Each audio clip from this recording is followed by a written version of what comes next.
Urgently is a leading roadside assistance software provider, and it has just completed a direct listing on the NASDAQ. And with me is the CEO, Matt Booth, to talk about Urgency. Let's start there. I mean, give me a better overview of what it is that Urgently does, Matt.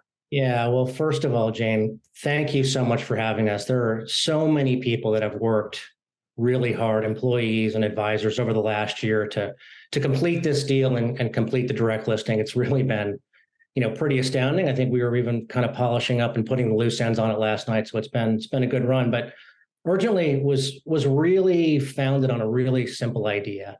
Unlike other industries, the roadside assistance business really hadn't been transformed by technology ever.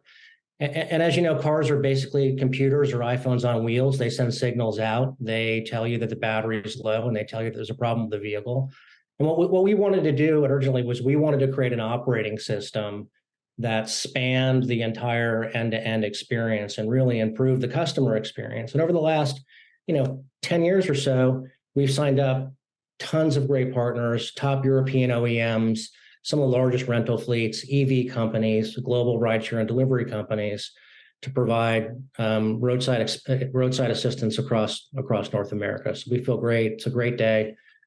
Super proud of all the employees that helped get us here. So it's pretty amazing. Well, it's really interesting that you found kind of that niche there that because you wouldn't think about that, but you've bridged and filled a need really for what the customer. Explain that, like how, like say I'm driving along, I'm in a rental car or something, I have a problem. How does it work for the customer? So it's pretty simple, really. It used to be, before Urgently entered the business, that you would call a call center and the call center would call someone. What we've done is we've built software that sits in between all the stakeholders that allows you to look at the job as it's happening in real time. So you would call in from your car, we would send you a link, it would geolocate you, and you'd be able to track the service vehicle and you'd be able to track the experience. So actually that the service vehicle is coming to get you. I think I'd be remiss if I didn't mention that over the last 10 years, we've done 4.5 million jobs, which is pretty substantial.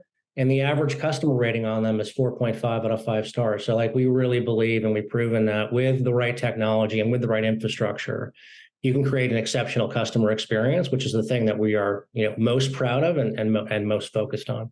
Yeah, well, it sounds like it makes the whole experience more efficient. It's frustrating when you've got some kind of issue, and to be able to streamline that whole process is so much easier on everybody.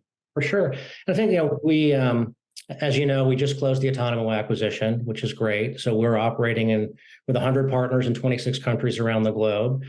And it's really a fantastic synergy because they provide a bunch of services that we don't, a bunch of connected car services. And I think in the future, one of the things that we believe, Jane, is we have a vision to help so there's actually no breakdowns at all. And one of the things that we're thinking about is, why would you sit with your car if you're broken down? Why don't we just send a ride share out to pick you up and get you out of there in 10 or 15 minutes, and then remote and unlock the car with your permission so we can get the car to service. So you can just basically start to be on your way. And I think the way that we're thinking about this is really different. It's really about employing technology to improve the entire experience. Yeah, well, it's a safety issue too. I mean, if you're a female alone out on the road, I mean, it's nice to know there's something coming quickly.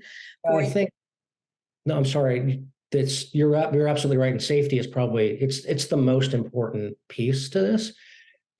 Breaking down is not fun. It's scary if you're alone, if you have kids, if it's at night. Whatever we can do to make that experience faster and better for the driver is really what we're focused on. So you hit on a pretty critical point. Yeah. Now, you talked a little bit about your partnerships. You have more than 100 partnerships with various companies globally. Can you elaborate on those a little bit more?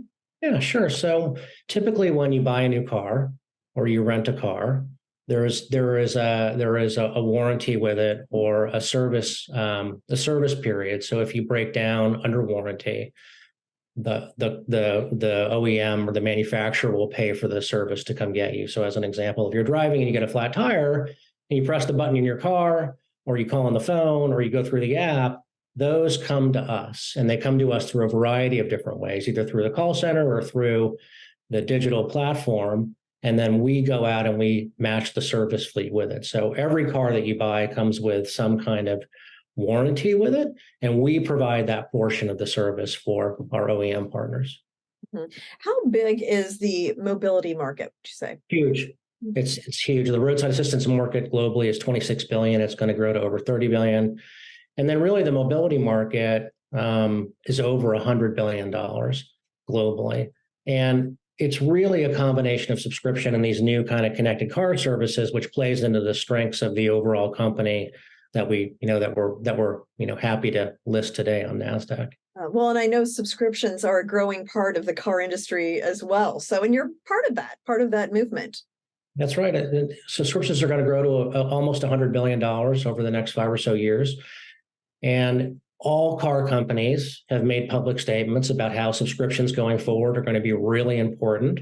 We believe that we play a critical role in helping companies move into subscription businesses on a B2B to C basis. So we're not doing subscriptions ourselves, but for companies that want to engage and want to build subscription relationships with their customers, we have a critical kind of component of that to enable them to build adjacent services around it. So we feel the position that we're in, we feel very good about.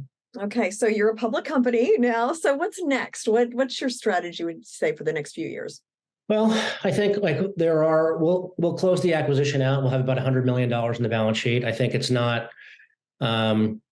It's probably not a surprise to your listeners and your viewers that the market dynamic has changed pretty substantially. It used to be 15 years of zero interest rate capital, so you could raise capital to grow. Those days are gone. This reminds me very much of 2000, which was you have to get to profitability and you have to drive basic unit economics. So we're super focused on that. We're super focused on moving the overall company to profitability. And I do think, much like there was in 2000, there's an opportunity to go out and look at some companies that are pretty great, that have great teams, that maybe just don't have enough money or don't have enough product market fit. So there's an opportunity to create a good roll up where we can look at adjacent companies and start to bring them into the fold. Okay, interesting. Well, congratulations on the listing, and thank you so much, Matt. I'll look forward to watching urgently over the next few years. Thanks, Jane. I appreciate you having me. Have a great day. Thank you.